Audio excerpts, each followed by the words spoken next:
Hello my dear students, welcome to Dakshinai classroom. बहुत बहुत बहुत स्वागत है प्यारे बच्चों आपका दक्षिणाई क्लासरूम चैनल पर। मैं प्रदीप सिंह फिर से आपके साथ हूं विस्कोसिटी चैप्टर की रिवीजन वीडियो के साथ। तो प्यारे बच्चों, रूल हमेशा के लिए वही का वही है बेटा।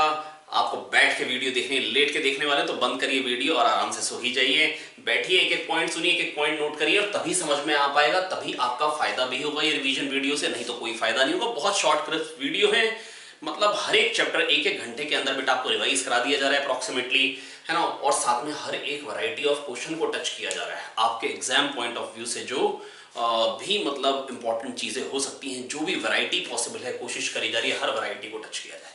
तो बेटा बहुत ही कमाल की वीडियोस हैं और बहुत मेहनत से बनाई गई हैं, उसका पूरा फायदा उठाइए। बैठिए, आइए चेयर टेबल पे मेरे साथ और कहानी स्टार्ट करते हैं आज विस्कोसिटी चैप्टर में। तो प्यारे बच्चों, विस्कोसिटी विस्कोसिटी क्या है बेटा? विस्कोसिटी है फ्लूइड फ्रिक्शन। पिछले चैप्टर में तो हमने बोल दिया था बेटा, फ्लूइड डायनेमिक्स की जब बात कर रहे थे हम कहते हैं भाई flow is fluid is incompressible, non viscous और इरोटेशनल फ्लो, और हमने बात करी थी स्टडी स्ट्रीमलाइन और laminar flow.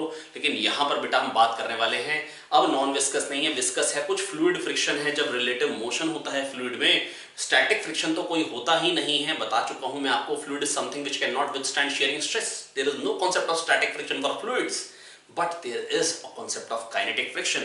Whenever fluids rub each other, they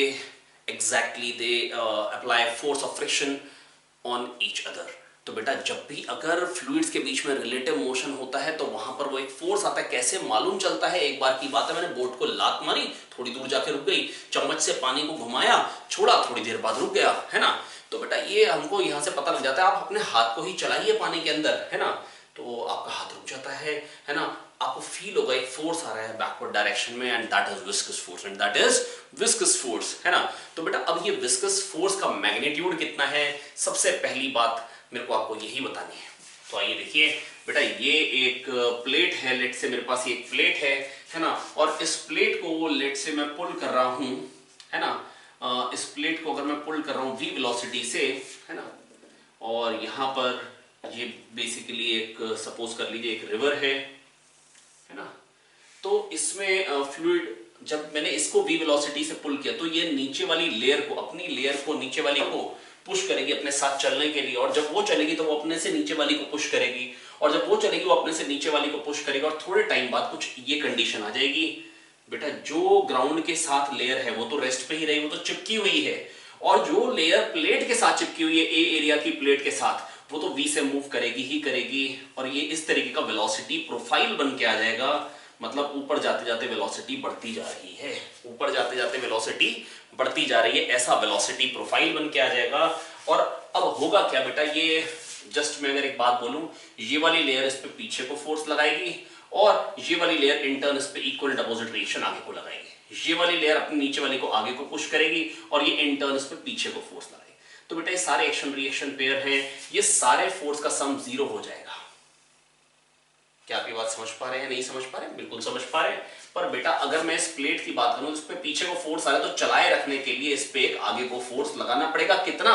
जितना इस पे पीछे को आ रहा है, जितना इस पे पीछे को आ रहा है। अब बेटा ये फोर्स जो आएगा पीछे को, विस्कस फोर्स, एफवी से डिनोट कर रहा हूं, किसके प्रोपोर्शनल में होना चाहिए? ये एरिया के प्रोपोर्शनल में होना चाहिए। वैसे तो ये न्यूटन्स लॉ ऑफ विस्कोसिटी, जिसको प्रूव तो नहीं किया जा सकता, लॉ का मतलब ही ये है कि we can not prove it, पर मैं फील करा सकता हूं।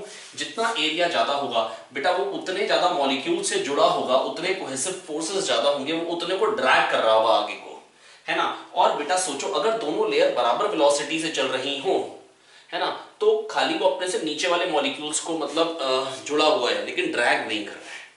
तो वेलोसिटी में डिफरेंस होगा तो ही वो ड्रैग कर रहा है। और जितना ज्यादा वेलोसिटी में डिफरेंस होगा, सोचो अगर ये दोनों लेयर में अगर ये कुछ एक्स्ट्रा मूव किया dv, तो बेटा जितना ज्यादा एक्स्ट्रा मूव किया उतने ज्यादा मॉलिक्यूल्स को एक्स्ट्रा ये पुल करेगा। तो जितना वेलोसिटी में डिफरेंस ज्यादा होगा लेयर्स के बीच में, अब लेयर्स के बीच में वेलोसिटी में डिफरेंस कब ज्यादा आएगा? जैसे यहां पर मैंने सपोज करो ले रखा है 1 2 3 4 5 6 लेयर है, या 7 मान लो, 7 लेयर है।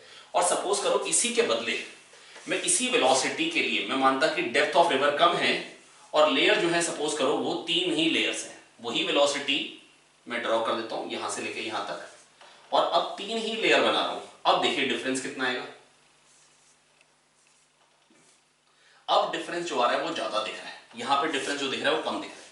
तो बेटा मैं बस आपको इतना कहना चाहूँ, जो डिफरेंस इन वेलोसिटी जब लेयर में ज्यादा होगी तब विस्कस फोर्स ज्यादा होगा, क्योंकि डिफरेंस इन वेलोसिटी ज्यादा हो तो ज्यादा मॉलिक्यूल से वो इंटरैक्ट करेगा, ज्यादा मॉलिक्यूल्स को खींचेगा, तो इन टर्न उस पर ज्यादा ड्रैग फोर्स भी आएगा, ज्यादा विस्कस फोर्स भी आएगा। आ पाया है? बिल्कुल आ पाया है। तो बेटा एरिया के प्रोपोर्शनल में होगा और वेलोसिटी के डिफरेंस में प्रोपोर्शनल। और डिफरेंस इन वेलोसिटी किस पे डिपेंडेंट है?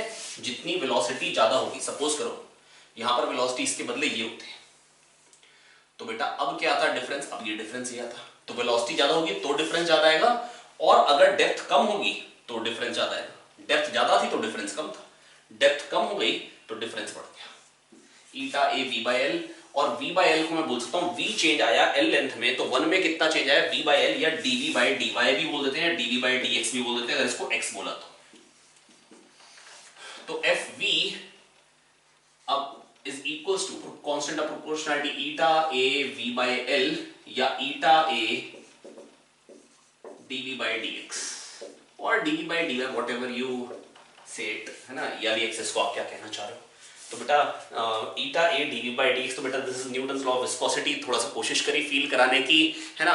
तो बेटा सबसे इंपॉर्टेंट चीज यही है, जो विस्कस फोर्स है ईटा ए वी बाई एल।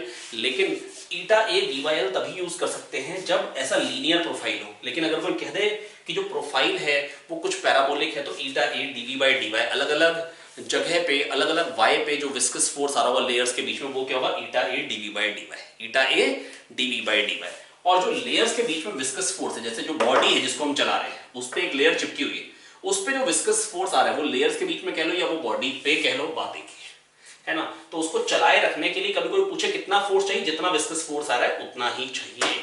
तो ईटा A DV by D Y या ईटा ए वी बाई एल। तो बेटा हमने क्या पढ़ लिया बेटा? मैग्नीट्यूड ऑफ विस्कस फोर्स के बारे में। मैग्नीट्यूड ऑफ विस्कस फोर्स कितना होता है प्यारे बच्चों? ईटा ए वी बाई एल या ईटा A DV by D x. आ पाया है? बिल्कुल आ पाया है ना।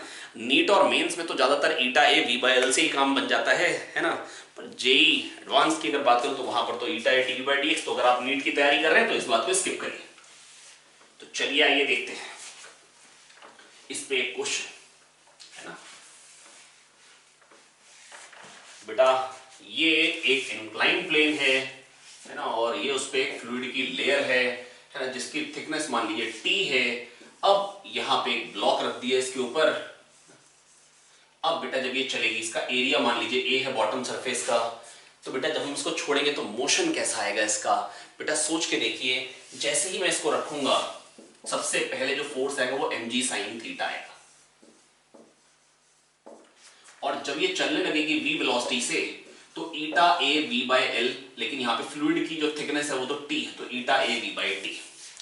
जैसे जैसे बेटा जब ये चलेगी, जैसे जैसे mg, जब तक बेटा पहले तो जब वेलोसिटी जीरो थी तो ये था ही नहीं, जब ये चलेगी तो ये जिंदा हो जाएगा, है ना। और जब तक ये इससे ज्यादा होगा तब तक नेट फोर्स नीचे को होगा और वेलोसिटी बढ़ रही होगी। बेटा नेट फोर्स होगा mass into acceleration, mg sin theta minus eta A V by T. ये नेट फोर्स हो गया बराबर मास इनटू एक्सेलरेशन। एक्सेलरेशन को मैं dv बाई dt कह सकता हूं। Acceleration is slope of vt graph. Clear है? बिल्कुल क्लियर है। जब तक एक्सेलरेशन है, एक्सेलरेशन मींस एक सेकंड में वेलोसिटी में क्या चेंज आएगा? एक्सेलरेशन मींस एक सेकंड में वेलोसिटी में क्या चेंज आएगा? आप आया है? ध्यान से एक बार नोट करेंगे और हम पानी पीते हैं।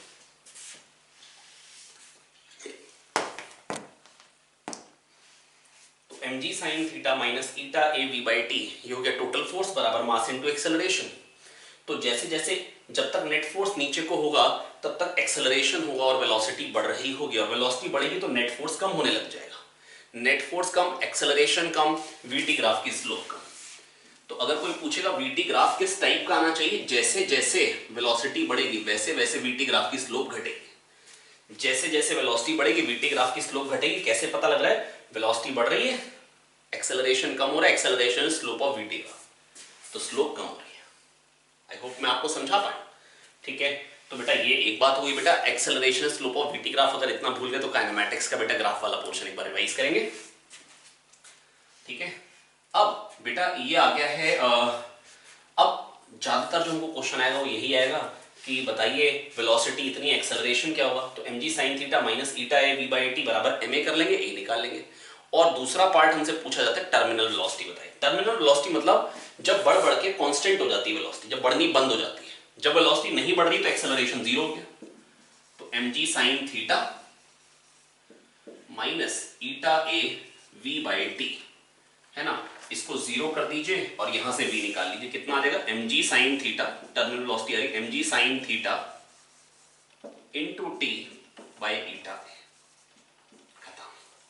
तो बेटा मेन पार्ट यही होते हैं, एक्सेलरेशन बताइए और साथ में टर्मिनल वेलोसिटी बताइए। चलिए आइए एक और क्वेश्चन देख लेते हैं। सपोज करिए कि ऐसा कह रखा हो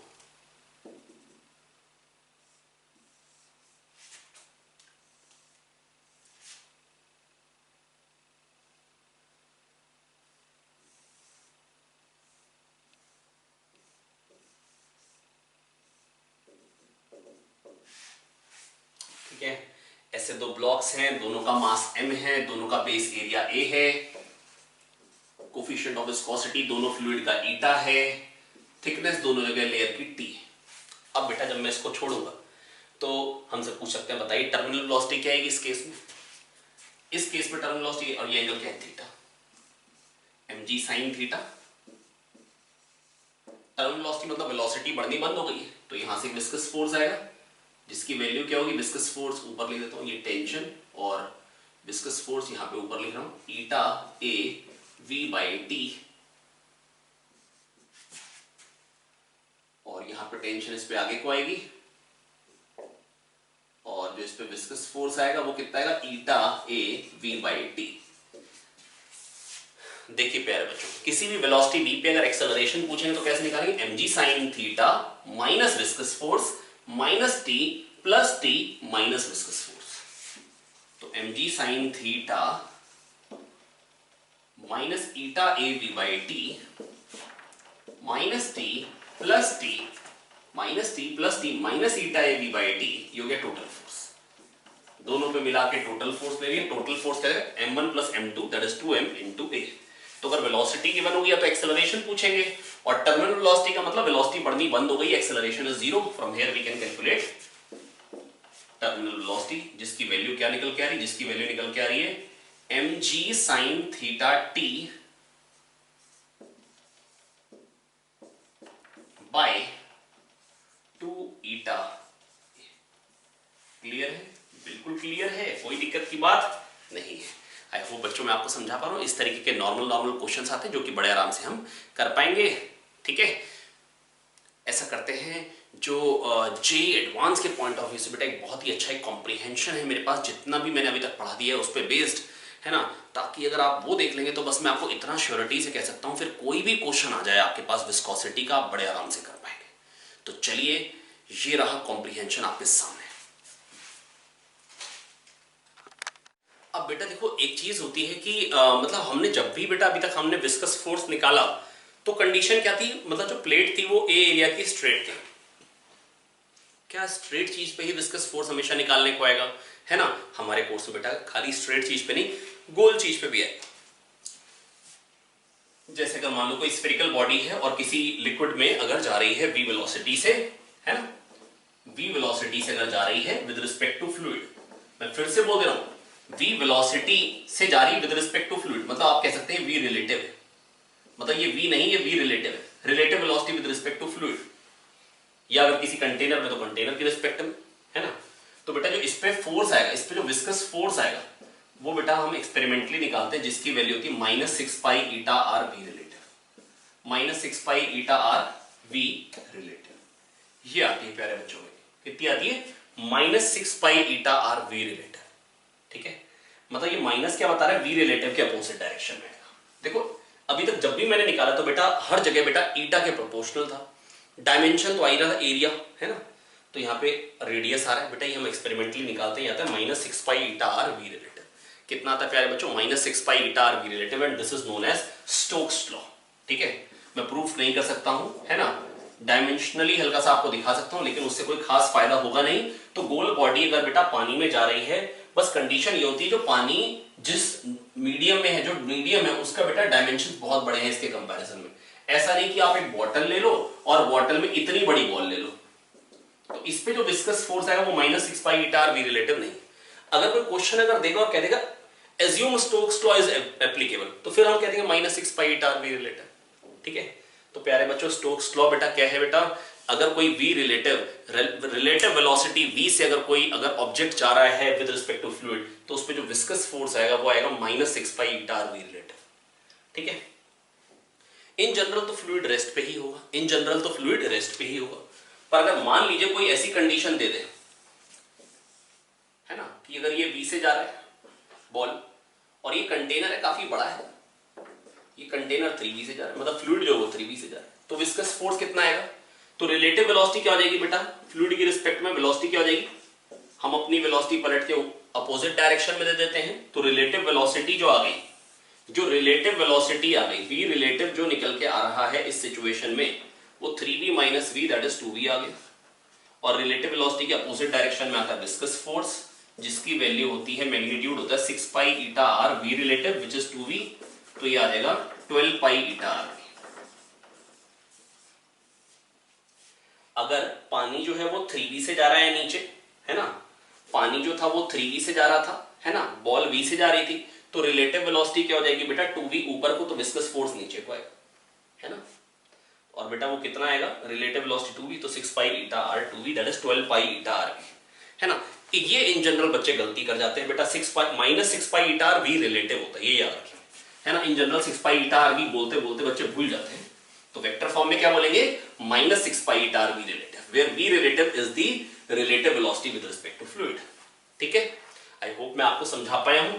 इस पे अब बेटा देखो सबसे इंपॉर्टेंट क्वेश्चन क्या बनता है वही डायरेक्टली करते हैं। सबसे इंपॉर्टेंट नहीं, मतलब मैं कहूंगा कि पूरी विस्कोसिटी का सबसे इंपॉर्टेंट पार्ट आ गया, है ना। मेंस में तो ज्यादातर यही क्वेश्चन रहता है, मतलब स्टोक्स लॉ पे ही रहता है, विस्कोसिटी का मतलब वहां पे शायद स्टोक्स लॉ हो जाता है खाली। बेटा अगर किसी ऑब्जेक्ट को पानी में ऐसे छोड़ा, है ना, मान लो जिसकी डेंसिटी d है, लिक्विड की डेंसिटी रो है, जिसकी डेंसिटी d है, लिक्विड की डेंसिटी रो है, तो बेटा अब हम पढ़ चुके हैं स्टोक्स लॉ बेटा, जिसमें हमने क्या पढ़ा बेटा, अगर मतलब मीडियम अगर बहुत बड़ा हो in comparison to dimension of spherical body, तो बेटा जो विस्कस फोर्स आता है बेटा वो क्या आता है, -6 pi eta are V relative. जो भी अगर फ्लूइड रेस्ट में है तो 6 पाई ईटा आर वी आएगा, कितना आएगा प्यारे बच्चों, 6 पाई ईटा आर वी आएगा, और v के अपोजिट आएगा। और अगर फ्लूइड मूव कर रहे हैं तो फ्लूइड की रिस्पेक्ट में वेलोसिटी लेंगे और रिलेटिव वेलोसिटी के अपोजिट डायरेक्शन में आएगा। क्या ये बात क्लियर है? बिल्कुल क्लियर है। कभी कभी आपसे खाली डायरेक्शन ऑफ विस्कस फोर्स पूछ सकते हैं, कह देंगे बॉल जो है वो इधर को जा रही है ना, सपोज करिए 10 मीटर पर सेकेंड से, और जो कंटेनर है जिसमें मतलब बॉल है वो भी 10 से इधर जा रहा है, दैट इज फ्लूइड भी 10 से इधर जा रहा है, तो फ्लूइड की रिस्पेक्ट में रफ्तार क्या हो जाएगी, फ्लूइड की रिस्पेक्ट में रफ्तार हो जाएगी इधर, तो विस्कस फोर्स किधर को आएगा, इधर। ठीक है, तो विस्कस फोर्स आता है रिलेटिव वेलोसिटी से अपोजिट डायरेक्शन में। रिलेटिव वेलोसिटी किसकी रिस्पेक्ट में, फ्लूइड की रिस्पेक्ट में। किसकी रिस्पेक्ट में, फ्लूइड की रिस्पेक्ट में। आई होप मैं आपको समझा पाया। और सबसे इंपॉर्टेंट चीज पे आ गया हूं, टर्मिनल वेलोसिटी। किस चीज पे आ गया हूं प्यारे बच्चों, टर्मिनल वेलोसिटी, है ना। स्टोक्स लॉ पे बेस्ड बेटा, जैसे अगर मान लो कि मैंने एक बॉल को पानी में छोड़ दिया, ऐसे ड्रॉप कर दिया, तो टर्मिनल वेलोसिटी वो क्या अचीव करेगी, इसके बारे में चर्चा करना चाहता हूं। आइए बात सुनेंगे ध्यान से। बेटा ये एक बॉल है, इसको मैंने अगर पानी में छोड़ दिया, मान लो इसकी डेंसिटी d है ना, और जो लिक्विड है उसकी डेंसिटी रो है ना। तो बेटा एक तो इसका वेट लग रहा होगा नीचे को, volume into density mass 4/3 pi are cube into D into G, ये हो गया वेट, रो वी जी ऊपर को आएगा, rho into 4/3 pi are cube, ये हो गया बॉइंट फोर्स, इंटू जी ये ऊपर को आएगा। और जब ड्रॉप किया, मान लो डी वी रो से ज्यादा है, तो ये बॉडी ये नीचे को जाना चाहेगी, है ना, तो इस पे विस्कस फोर्स किधर को आएगा बेटा, फिर ऊपर को आएगा। पर अगर मान लो कि क्वेश्चन इस तरीके का होता कि ये एयर बबल होता, और वहां पर क्या होता कि जो वेट, जो उसकी डेंसिटी होती बेटा, वो तो लिक्विड के कंपैरिजन में नेग्लिजिबल होती है। एयर की डेंसिटी होती 1 किलोग्राम पर मीटर क्यूब, जबकि वाटर की होती 1000। तो बेटा उस कंडीशन में क्या होता, फिर तो ये ऊपर जा रहा था, फिर विस्कस फोर्स किधर को आ रहा था, नीचे आ रहा था। बेटा यही बताया था, जो बॉडी के कांटेक्ट में लेयर होती है तो जस्ट बॉडी पे चिपकी होती, तो जब ये नीचे जाएगा तो विस्कस फोर्स इस केस में ऊपर आएगा। ज्यादातर कंडीशन यही रहती है। अगर d ग्रेटर देन रो होगा, अगर d ग्रेटर देन रो होगा, तो बेटा ये किधर को जाएगा, नीचे को, है ना। अब बेटा अभी जैसे मान लो पहले वेलोसिटी 0 थी, तो ये था ही नहीं। नेट फोर्स क्या हो गया, अगर मैं इसको ऐसे दिखाऊं, 4/3 pi are cube D minus rho G, ये हो गया बेटा नेट फोर्स, है ना, इन दोनों का मिला के। और बेटा एक विस्कस फोर्स हो गया 6 पाई ईटा आर वी ऊपर को। जैसे जैसे आप सोचिए बेटा, जब वेलोसिटी जीरो थी तो ये था ही नहीं, नेट फोर्स नीचे को था, ये नीचे को भागने जब चालू होगी वेलोसिटी आ जाएगी, जिंदा हो जाएगा। अब जैसे जैसे वेलोसिटी बढ़ेगी तो दिस माइनस दिस, ये बढ़ता जाएगा, नेट फोर्स कम होता जाएगा। नेट फोर्स निकल के आ रहा है 4/3 pi are cube D minus rho G minus 6 pi eta R. ये आ गया बेटा नेट फोर्स। नेट फोर्स किसके बराबर हो जाएगा? Mass into acceleration. मास क्या होगा? Volume into density, 4/3 pi are cube into density into acceleration. ये आ गया बेटा नेट फोर्स, है ना। नेट फोर्स को कर दिया मास इंटू एक्सेलरेशन के बराबर। और बेटा यहां पर बेटा मैं क्या देख रहा हूं, ये तो कांस्टेंट चीज है। जैसे जैसे वेलोसिटी बढ़ेगी, जैसे जैसे वेलोसिटी बढ़ेगी, माइनस होने वाली चीज बढ़ रही है तो नेट वैल्यू कम हो रही है। बेटा ये कांस्टेंट चीज है, ध्यान से देखिए, ये कांस्टेंट चीज है, ये कांस्टेंट है, ए माइनस बीवी टाइप का है। जैसे जैसे वेलोसिटी बढ़ेगी फोर्स कम हो रहा है, एक्सेलरेशन कम हो रहा है। वेलोसिटी टाइम ग्राफ की स्लोप होती है एक्सेलरेशन, जैसे जैसे वेलोसिटी बढ़ेगी एक्सेलरेशन कम हो रहा है। क्या ये बात समझ में आ पाई है? बिल्कुल आ पाई है। ऐसा ग्राफ आएगा वेलोसिटी टाइम ग्राफ। क्लियर है? बिल्कुल क्लियर है, ठीक है। और अगर डिस्प्लेसमेंट टाइम ग्राफ कोई कहेगा किस तरीके का आएगा, यहां जगह थोड़ी कम है, बस मैं आपको इतना कह सकता हूं, डिस्प्लेसमेंट टाइम ग्राफ की स्लोप होती है वेलोसिटी। तो वेलोसिटी पहले बढ़ रही है और फिर कांस्टेंट होगी, तो पहले क्या होगा, पहले वो बढ़ेगी और फिर जो भी स्लोप होगी फिर वो मेंटेन। जब ये टर्मिनल वेलोसिटी वो फिर मेंटेन रही कांस्टेंट स्लोप से। आप समझ पा रहे? पहले स्लोप बढ़ेगी, है ना, पहले जीरो से स्टार्ट नहीं होगा, ऐसे स्टार्ट मत कर दीजिएगा। मतलब ग्राफ जो स्टार्ट होगा वो कुछ इस तरीके से स्टार्ट होगा, एसटी ग्राफ, और फिर कांस्टेंट, ठीक है। हालांकि इस पे ज्यादा चर्चा नहीं होती है, ज्यादा क्वेश्चन इसी में पूछा जाता है, गलत नहीं, मतलब वो चर्चा उस पर कम होती है, ठीक है। आई होप बेटा मैं आपको समझा पाया, कोई खास दिक्कत की बात नहीं है ना। ग्राफ कैसा आएगा, चलिए वो ग्राफ वाले पोर्शन को मिटाते हैं, क्योंकि मेरे को फॉर्मूले से ज्यादा मतलब है अभी टर्मिनल वेलोसिटी का जो फाइनल रिलेशन निकल के आएगा। ये देखते हैं क्या निकल के आएगा, कैसे निकालेंगे। टर्मिनल वेलोसिटी का मतलब वेलोसिटी बढ़नी बंद हो गई।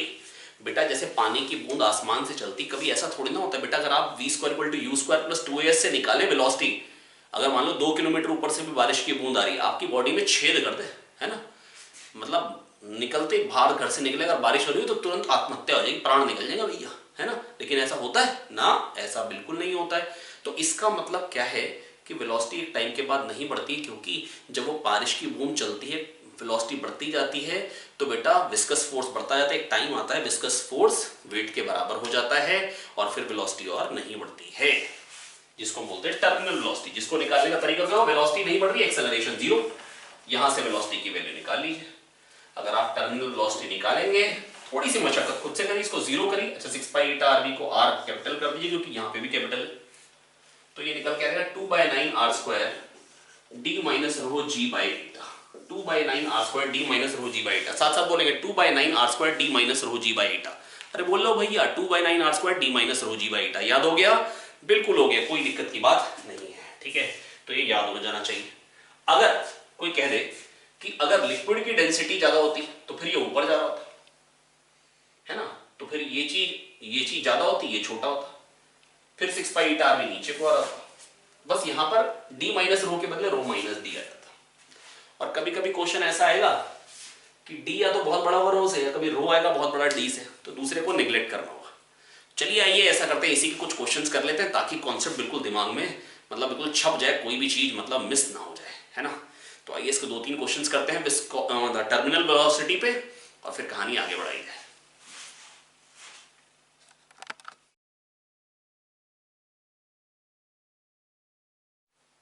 बेटा हमने पढ़ लिया टर्मिनल वेलोसिटी, फॉर्मूला आया है 2/9 r² d minus rho ji by eta. 2/9 r² d minus rho ji by eta, ठीक है। अब आइए ऐसा करते हैं, 3 क्वेश्चंस कर लेते हैं टर्मिनल वेलोसिटी पे। A spherical ball is moving with terminal velocity inside a liquid. Determine the relationship of rate of loss of heat with the radius of ball. मतलब जो थर्मल एनर्जी में जो लॉस हो रहा होगा, है ना, थर्मल एनर्जी डेवलप होने का रेट क्या होगा। प्यारे बच्चों आइए देख लेते हैं क्वेश्चन कैसे करेंगे। बेटा देखो सबसे पहली बात, जब टर्मिनल, बेटा देखो हीट कब जनरेट होती है, जब नॉन कंजर्वेटिव फोर्सेस वर्क करते हैं। जब नॉन कंजर्वेटिव फोर्सेस वर्क करते हैं, जब है ना फ्रिक्शन वर्क करता है, थर्मल एनर्जी जनरेट होती है। तो यहाँ पर बेटा, यहाँ पर फ्रिक्शन फोर्स कौन सा वाला है, यहाँ पे non conservative 6 pi eta are v. ये लग रहा है फोर्स और वेलोसिटी v से चल रहा है। तो एक सेकंड में जो वर्क होगा बेटा, वही एनर्जी का लॉस होगा। जितना बेटा नॉन कंजर्वेटिव फोर्सेस वर्क करते हैं, जितना बेटा नॉन कंजर्वेटिव फोर्सेस वर्क करते हैं, उतनी ही मैकेनिकल एनर्जी लगातार लॉस होती है और थर्मल एनर्जी का प्रोडक्शन उतने ही रेट से होता है। तो बेटा वर्क डन नेगेटिव आ रहा है, इसका मतलब मैकेनिकल एनर्जी कम हो रही है, इसका मतलब मैकेनिकल एनर्जी कम हो रही है और थर्मल एनर्जी बढ़ रही है। कितने रेट से बढ़ रही है, F इंटू वी कर लीजिए। तो बेटा क्या आ जाएगा, 6 पाई ईटा आर वी, है ना। ये तो हो गया बेटा क्या, फोर्स इनटू वेलोसिटी। मैंने डायरेक्टली मैग्नीट्यूड ले लिया क्योंकि इतनी ही थर्मल एनर्जी का प्रोडक्शन हो रहा होगा, इतना ही थर्मल एनर्जी का प्रोडक्शन हो रहा होगा। ठीक है, तो ये आ गया 6 pi eta are v square. अब बेटा v जो है बेटा, v proportional to r square. बेटा टर्मिनल वेलोसिटी होती है 2/9 are square d minus rho ji by eta. ठीक है, तो बेटा ये क्या हो जाएगा बेटा, यहां से ये v proportional to r square है, तो ये आर स्क्वायर का स्क्वायर r की पावर 4 हो गया। तो rate of production of thermal energy जो हो गया बेटा, रेट ऑफ है ना, रेट ऑफ पावर लॉस जो हो गया बेटा, वो कितना हो गया, वो आ गया बेटा आपका प्रोपोर्शनल टू r की पावर 4 इंटू r की पावर 5, है ना। बेटा जो थर्मल एनर्जी का प्रोडक्शन किस रेट से हो रहा होगा, बेटा रेडियस की कौन सी पावर पे डिपेंड करेगा, r की पावर 5 पे। किस पे डिपेंड करेगा प्यारे बच्चों, r की पावर 5। चलिए अगले क्वेश्चन पे पढ़ते हैं आगे।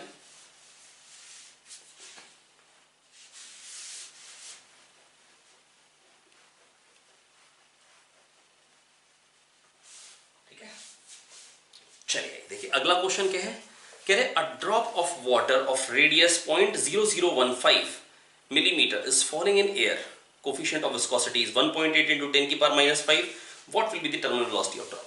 दैट इज कभी कभी आपको कह देंगे जो d है बेटा, जो टर्मिनल वेलोसिटी में जो d है 2/9 r square d minus rho ji by eta.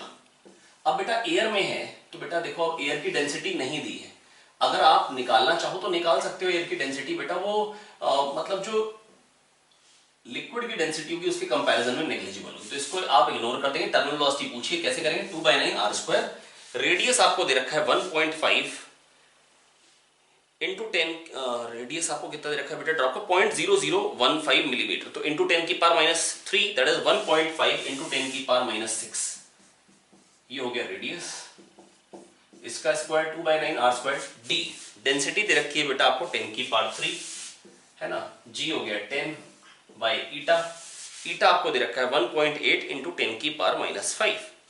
ठीक है, ईटा जो आपको दे रखा है वो दे रखा है 1.8 इंटू 10 की पावर -5।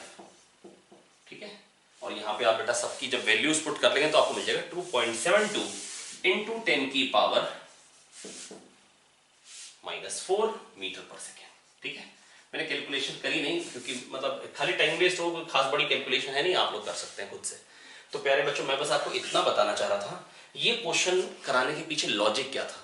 क्या मैं फॉर्मूला बेस्ड क्वेश्चन कराना चाहता हूँ, नहीं बेटा, मैं आपको ये बताना चाहता हूँ कभी कभी बेटा हमको क्या यूज करना पड़ेगा, terminal velocity 2/9 r square d minus rho को d लिख लिए, है ना, when d is greater than rho. तो बस बेटा आपको ये बताना चाह रहा था कि टर्मिनल वेलोसिटी उस टाइम ये बन जाएगी when d is greater than rho, when d is greater than rho। आखिरी क्वेश्चन नंबर 16, आखिरी क्वेश्चन बेटा आप कर रहे हैं एग्जांपल 16, है ना। ये रहा क्वेश्चन आपके सामने, ठीक है, देखिए ध्यान से।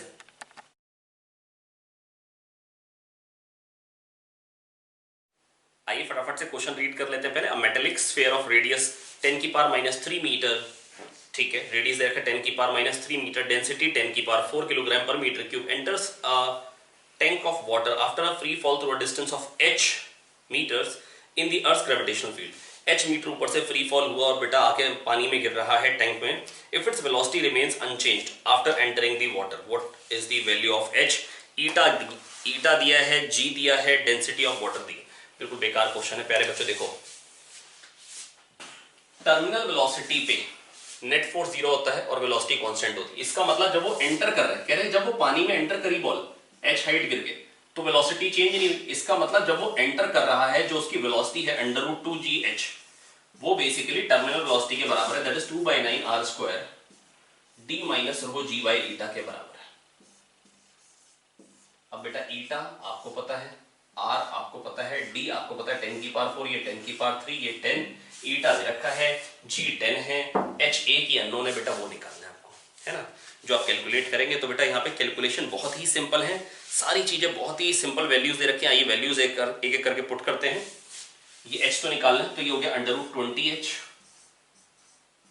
और ये क्या हो गया 2/9 r स्क्वायर। रेडियस कितना दे रखा है बेटा 10 की पावर -3 मीटर, तो 10 की पावर -6 हो जाएगा स्क्वायर करके। d माइनस रो की वैल्यू क्या आ रही है प्यारे बच्चों, ये 10 की पावर 4 है और d है 10 की पावर 4, जो मटेरियल की डेंसिटी वो 10 की पावर 4 है, वाटर में आके गिर रही है, उसकी वाटर की डेंसिटी है 10 की पावर 3। तो बेटा 10 की पावर 4 माइनस 10 की पावर 3, 10,000 माइनस 1000 क्या आ जाएगा 9000, 9 इंटू 10 की पावर 3, g 10 हो गया बाय ईटा। और ईटा कितना दे रखा है बेटा, कोफिशिएंट ऑफ विस्कोसिटी मेरे को क्वेश्चन में दे रखा है 10 की पावर -3, ठीक है। वाटर की जो coefficient of viscosity that is 10 की पावर -3, ठीक है। अब बेटा करना क्या है बेटा, कुछ नहीं बेटा, h निकालना है, 9 गया, ठीक है। 10 की पावर -6 से ये 10 की पावर माइनस, ये 10 की पावर 6 भी है, वो 10 बचा उधर और ये 2 बचा, स्क्वायरिंग बोथ दी साइड्स क्या आ जाएगा 20h इज इक्वल्स टू 4 और वो 10 स्क्वायर 100 हो गया, 25 100, 4 5 20। तो बेटा कितनी हाइट से गिराना पड़ेगा बेटा बॉल को, ताकि वो बेटा कांस्टेंट वेलोसिटी रहे, उसकी वेलोसिटी पानी में आके चेंज ना हो, जिस वेलोसिटी से एंटर करे उतनी वेलोसिटी से चलता चला जाए, जब वो टर्मिनल वेलोसिटी के बराबर, उससे कम होगी तो बेटा क्या होगा, बढ़ बढ़ के टर्मिनल वेलोसिटी आएगी, और उससे अगर ज्यादा होगी तो बेटा क्या होगा, घट घट के टर्मिनल वेलोसिटी आ जाएगी। अगर हम टर्मिनल वेलोसिटी से तेज एंटर कराते हैं, है ना, मान लो वेलोसिटी हो ट्वाइस ऑफ टर्मिनल वेलोसिटी, तो बेटा जो नीचे को फोर्स आता है 4/3 pi r cube d minus rho G, ठीक है। ये जो नीचे को फोर्स आता है d माइनस रो जी करके, है ना, ये जो आता है ना, अगर ये 6 पाई ईटा आर इससे बड़ा हुआ, है ना, तो बेटा क्या होगा, अगर ये चीज इससे बड़ी हुई, अगर ट्वाइस ऑफ टर्मिनल वेलोसिटी, तो क्या होगा, नेट फोर्स ऊपर को, तो फिर वेलोसिटी डिक्रीज होगी, और डिक्रीज हो के एक टाइम आएगा, वेलोसिटी घट घट के इतना हो जाएगा कि ये फिर से इसके बराबर हो जाएगा, तो फिर टर्मिनल वेलोसिटी आ जाएगी। तो बेटा अगर टर्मिनल वेलोसिटी से तेज फेंकोगे तो घट घट के टर्मिनल वेलोसिटी आ जाएगी, और टर्मिनल वेलोसिटी से कम होगी तो बढ़ बढ़ के टर्मिनल वेलोसिटी आ जाएगी। आई होप प्यारे बच्चों मैं आपको समझा पाया हूं, है ना। चलिए बढ़ते हैं आगे।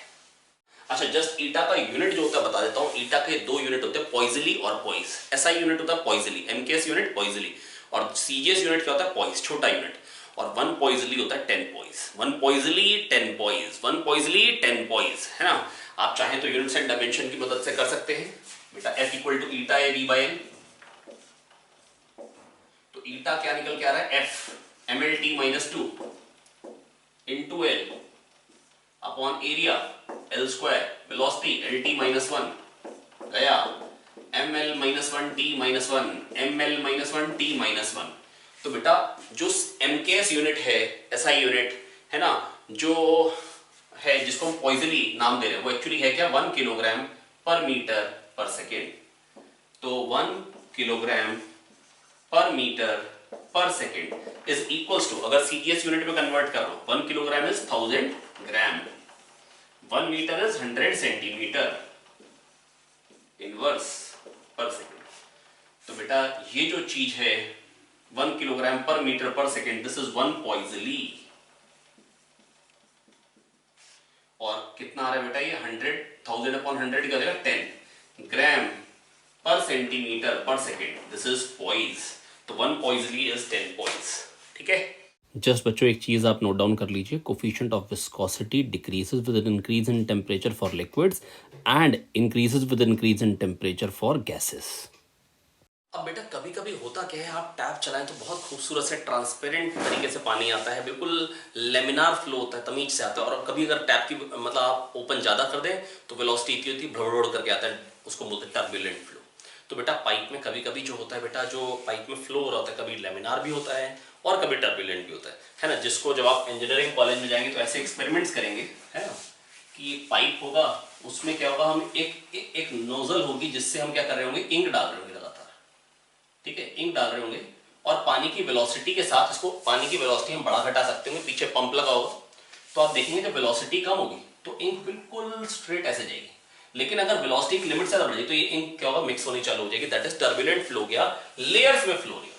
कभी कभी तो बेटा बिल्कुल शानदार सा लेमिनार फ्लो होगा, बिल्कुल सीधे सीधे, और कभी कभी वही पाइप में फ्लो जो होता है वो इस तरीके का हो जाता है कि मतलब एक पर्टिकुलर जगह पे वेलोसिटी वही नहीं होगी, हो सकता है पार्टिकल अभी आए तो वो ऐसे करके गया हो, है ना, और थोड़ी देर बाद आए तो वो स्ट्रेट चला जाए, है ना, मतलब एक पर्टिकुलर जगह पे कंडीशन स्टेबल नहीं, है ना, यहां पर हो सकता है पार्टिकल ऐसे जा रहा हो, यहां हो सकता है ऐसे टकरा के निकल रहा हो, है ना, मतलब कोई भी मोशन हो सकता है, कभी यहां पर आए पार्टिकल तो इस तरीके से भी आ रहा हो, कभी यहां पे पार्टिकल आए तो ऐसे भी आ रहा हो, तो मतलब कुछ भी कंडीशन हो सकती है कैसे भी, और कुछ ऐसा हो सकता है कि मतलब घूम भी जा रहा है, एडीज का फॉर्मेशन भी हो जा रहा है, सर्कुलर मोशन हो जा रहा है जिसको हम बोलते हैं एडीज।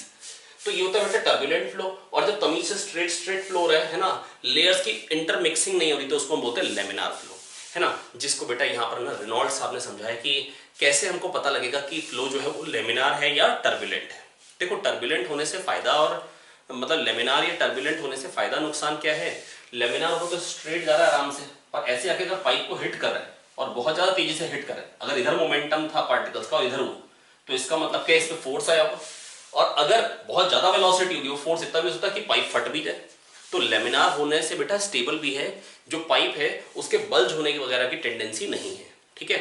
हालांकि मैं ऐसा नहीं कह रहा हूं कि टर्बुलेंट है तो पाइप फटेगा ही फटेगा, है ना, लेकिन अगर बहुत ज्यादा टर्बुलेंस है, अगर बहुत ज्यादा तेजी से जा जाके टकरा रहा है, हाँ डेफिनेटली फिर रप्चर हो सकता है पाइप, है ना, लेकिन अगर टर्बुलेंस है लेकिन बहुत ज्यादा नहीं, तो ऐसा नहीं कि टर्बुलेंट फ्लो हो तो पाइप फट ही जाए, क्योंकि जो भी आपके घर में जब टैप चलता है ना बेटा, जो पानी आता है वो मतलब आप ये समझिएगा कि ज्यादातर केस में वो टर्बुलेंट फ्लो ही होता है, लेमिनार नहीं होता है ना। चलिए आइए पहले अब ऐसा करते बेटा, टर्बुलेंट फ्लो मतलब किसने, मतलब रेनॉल्ड साहब थे, है ना, एक साइंटिस्ट थे रेनॉल्ड, जिन्होंने बहुत सारे एक्सपेरिमेंट किए और उन्होंने फाइनली एक नंबर निकाला, रेनॉल्ड्स नंबर, है ना, जिसकी वैल्यू थी रो वी डी बाई ईटा, है ना, where rho is density, v is velocity of fluid, d is density of fluid, d is diameter of fluid, diameter of pipe, है ना, eta coefficient of viscosity, और ये रेनॉल्ड्स नंबर।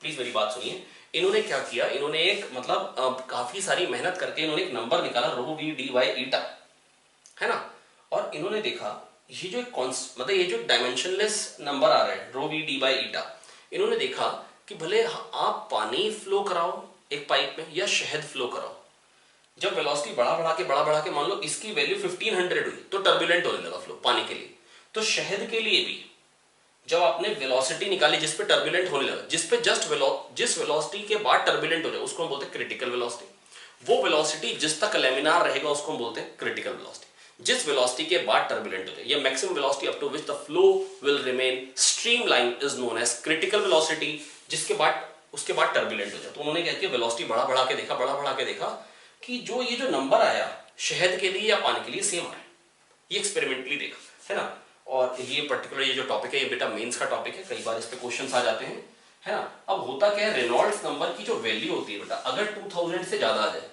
तो बेटा होता है टर्बुलेंट फ्लो, और रेनॉल्ड्स नंबर की वैल्यू 1000 से कम आ जाए तो होता है लेमिनार फ्लो,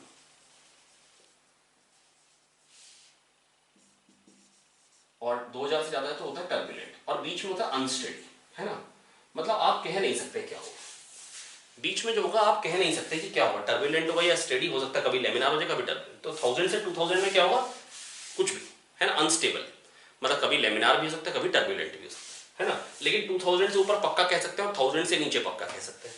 और बेटा अगर वाटर के लिए मान लो रेनॉल्ड्स नंबर 1450 होता है तब टर्बुलेंट होता है ना, तो बेटा अगर शहद के लिए भी निकालोगे तो भी 1450, तो ऐसा हो सकता है आपको कहते हैं। अब इस पे क्वेश्चन कैसे बन जाएगा, कहते हैं वाटर के लिए जो क्रिटिकल वेलोसिटी है उसकी वैल्यू दे देंगे, तो और शहद के लिए पूछ लेंगे, तो बेटा रो वी डी बाई ईटा दोनों का बराबर कर दो, सेम रेनॉल्ड्स नंबर पे ही एक पर्टिकुलर पाइप के लिए सेम रेनॉल्ड्स नंबर पे ही मतलब फ्लो चेंज होता है लेमिनार से टर्बुलेंट, ठीक है। तो बेटा मैं बस आपको इतना कह सकता हूँ प्यारे बच्चों कि ये रेनॉल्ड्स नंबर जो है बेटा ये एक एक्सपेरिमेंटल चीज है ना, इससे आपको पता लगेगा टर्बुलेंस है या नहीं है, और जितना रेनॉल्ड्स नंबर ज्यादा है उतना पाइप के फटने की टेंडेंसी ज्यादा है ना। अगर 2000 है रेनॉल्ड्स नंबर या 3000 है, इसका मतलब क्या है बेटा वेलोसिटी बढ़ा रहे हैं, और अगर 3000 है तो पाइप फटने की टेंडेंसी ज्यादा होगी, या 4000 तो ज्यादा होगी। तो जितना रेनॉल्ड्स नंबर ज्यादा है उतनी पाइप फटने की टेंडेंसी ज्यादा। आई होप प्यारे बच्चों मैं आपको हर एक चीज समझा पाया हूँ बहुत अच्छे से, और जितना भी बेटा मैंने बताया ये नीट के पॉइंट ऑफ व्यू से मोर देन सफिशिएंट है। बस आपको चाहिए क्या बेटा, बेसिक फॉर्मूलेज आपके दिमाग में रहे। जो क्वेश्चंस मैंने कराए हैं ये बहुत ही इंपॉर्टेंट क्वेश्चंस थे। स्टार्ट किया था F equal to eta A V by L से, eta A D V by D X कह सकते हैं विस्कस फोर्स, है ना। और इस पे कुछ क्वेश्चंस मैंने आपको कराया, जैसे एक ब्लॉक जा रहा है तो बेटा विस्कस फोर्स कितना लगेगा और उससे टर्मिनल वेलोसिटी कैसे निकालेंगे, नेट फोर्स को जीरो करेंगे, टर्मिनल वेलोसिटी निकालेंगे। अगर थोड़ा सा घुमावदार बनाना होगा एग्जामिनर को तो ऐसा कह सकता है एक पाइप है, उसके अंदर एक सिलेंडर है ना, जिसमें ल्यूब्रिकेशन कुछ लगा रखा है इन दोनों के बीच में, यहाँ पे ऐसे, ठीक है, टी थिकनेस का। तो बेटा अब ये इसकी टर्मिनल वेलोसिटी बताइए, तो mg नीचे को फोर्स आ रहा है ना, और यहां से विस्कस फोर्स आ जाएगा ईटा ए क्या हो जाएगा 2 पाई आर एच, जो भी हाइट ऑफ सिलेंडर है, क्योंकि इसी एरिया पे लग रहा है ना viscous force, eta A V by, और जो थिकनेस है मान लो वो टी है। बस जब ये दोनों बराबर हो जाएंगे तो बेटा वेलोसिटी बढ़नी बंद हो जाएगी। mg इक्वल्स टू दिस कर लीजिए, नेट फोर्स जीरो, और बेटा उस टाइम जो वेलोसिटी होती है नेट फोर्स जीरो तो एक्सेलरेशन जीरो तो वेलोसिटी कांस्टेंट। तो बेटा एक टर्मिनल वेलोसिटी वाले क्वेश्चन, फिर मैंने आपको बताया स्टोक्स लॉ। बेटा जब मीडियम बहुत बड़ा होता है, जब मीडियम बहुत बड़ा होता है तो स्टोक्स लॉ बेटा क्या निकल के, जो विस्कस फोर्स आता है वो आता है 6 पाई ईटा आर वी। क्या आता है प्यारे बच्चों, 6 pi eta are V relative आता है, वी रिलेटिव के अपोजिट डायरेक्शन में आता है, जिससे हमने निकाली टर्मिनल वेलोसिटी, है ना। जब एक बॉडी होती है पानी के अंदर तो बेटा होता क्या है, उस पे फोर्सेस कितने लगते हैं, 3, वेट, बॉइंट फोर्स और विस्कस फोर्स। तीनों का सम को जीरो कर दीजिए और टर्मिनल वेलोसिटी आती है 2/9 are square D minus rho ji by eta, 2/9 are square D minus rho ji by eta, 2/9 are square D minus rho ji by eta. इसके बाद बेटा मैंने आपको बताया finally Reynolds number rho V D by eta, rho V D by eta, rho V D by eta. हर एक pipe के लिए, है ना, कोई भी पाइप हो, कैसा भी पाइप हो, अगर शहद जा रहा हो या पानी जा रहा हो, बेटा एक particular value of Reynolds number 1400 के लिए अगर टर्बुलेंट हो रहा है तो शहद के लिए, पानी के लिए, दोनों की वैल्यू सेम आती है ना। और बेटा होता क्या, 1000 से पहले रेनॉल्ड्स नंबर की वैल्यू 1000 से कम हो तो लेमिनार होता है, 2000 से ज्यादा तो पक्का टर्बुलेंट होता है, बीच में होगी तो हो सकता है लेमिनार हो या टर्बुलेंट, है ना। तो बेटा एक पर्टिकुलर कोई वैल्यू होती है वेलोसिटी की जिसके बाद लेमिनार से टर्बुलेंट होता है, जिसको हम बोलते हैं क्रिटिकल वेलोसिटी, है ना। तो बेटा यही सब कुछ था जो मेरे को आपको बताना था और मैंने पूरा का पूरा आपको बताया है बहुत ही शॉर्ट में। तो आई होप बेटा मैं आपको समझाने में कामयाब हूँ। बस अब आपका काम ये है कि कुछ क्वेश्चंस आप प्रैक्टिस कर लीजिए, है ना। तो ये मैं बार बार आपको बोलता रहा हूँ कि क्वेश्चंस बेटा जो प्रैक्टिस करने हैं, एक बार मैं यहाँ पे लिख दे रहा हूँ, वो क्वेश्चंस जो मैं आपको बता रहा हूँ वो आप यहाँ लिखा हुआ देख रहे होंगे स्क्रीन पे, वो प्लीज़ नोट डाउन करिए और प्लीज़ उसको सॉल्व कर लीजिए ताकि आपका काम बिल्कुल डन हो जाए, आपकी बढ़िया सी रैंक आ जाए, है ना। तो चलिए मिलते हैं अगली वीडियो में आपके साथ, तब तक बेटा बढ़िया मेहनत करते रहें, पढ़ते रहें, आगे बढ़ते रहें, keep working hard, all the best, thank you.